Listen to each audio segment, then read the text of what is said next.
Hi, welcome to the shed. I'm the voice inside your head, and today I'm going to do a walkthrough of our first Triad inversion project. So you're going to start by creating a 4-chord chord progression following our rules of progression. So I'm going to start with the end here. We have a 4-chord, and a 6th chord can go to a 4-chord. A 1 chord can go to a 6 chord, and then maybe a 5 chord can go to a 1 chord. So I have 5, 1, 1 to 6, 6 to 4. And if we were to loop this progression, 4 could go back to 5. So we're going to do this in the key of C.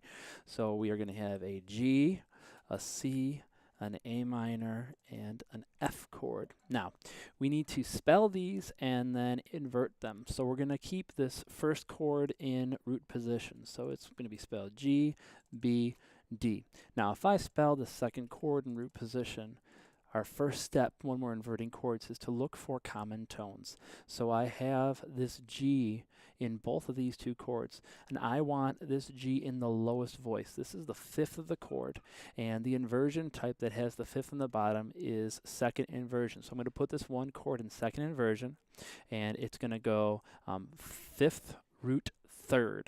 So I'm going to respell this, so I have 5th, root, and 3rd. Now you can't just spell these chords how you want. You have to follow those inversions. So let's spell this A chord, this A minor triad in root position, and then look for common tones. And got common tone right there. I don't have to do anything to this chord. I can keep it in root position. So now let's spell this F chord in root position.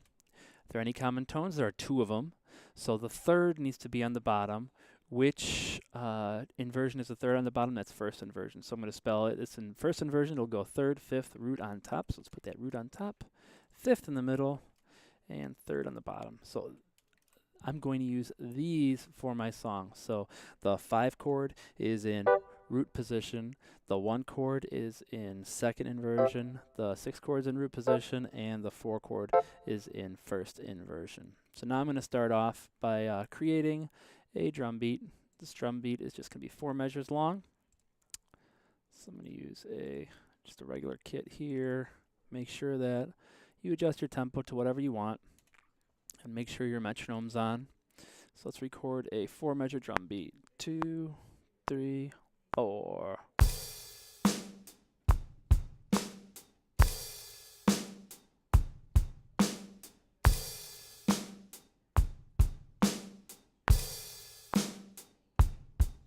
And a kick crash right at the end.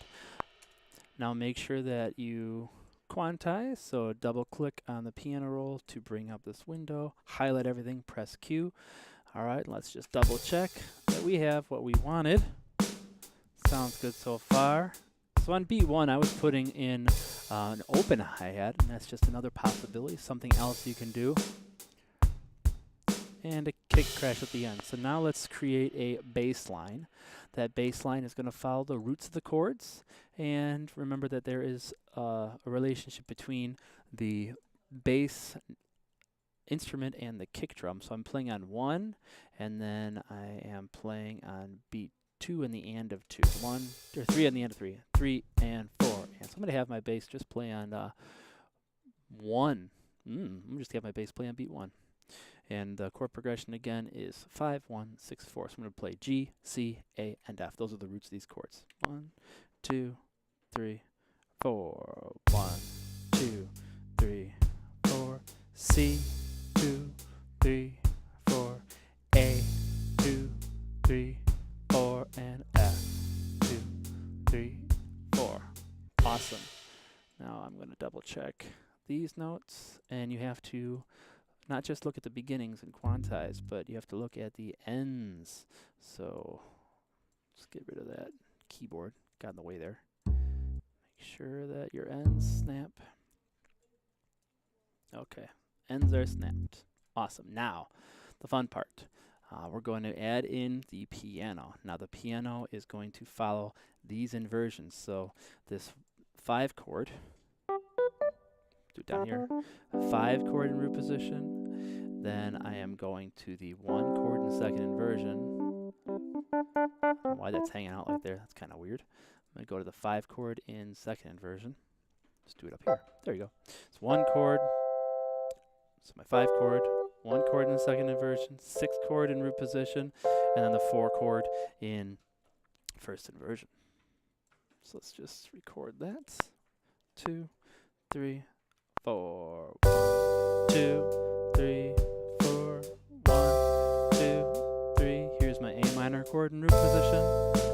And here's my F chord in first inversion. 2, 3, 4. Awesome. Again, quantize and snap the ends of notes. So it looks like all of my notes wanted to end here. So let's end them there. Right on the end of beat 4. Give that small break in between the first chord and the second chord. The second and the third. And then the third and the end. So let's hear that and play through.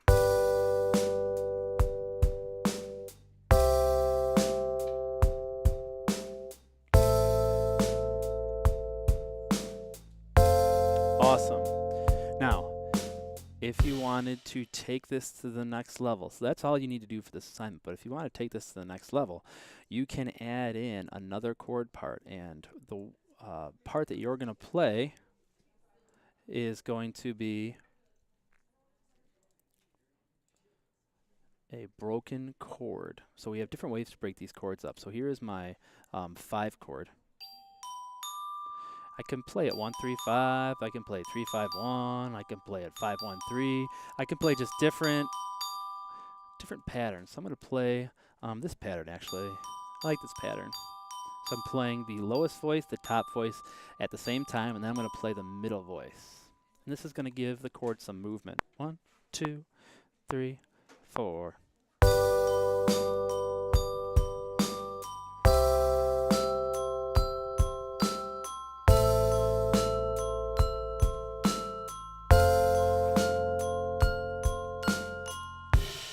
All right, there it is, and that is our first inversion song. Good luck.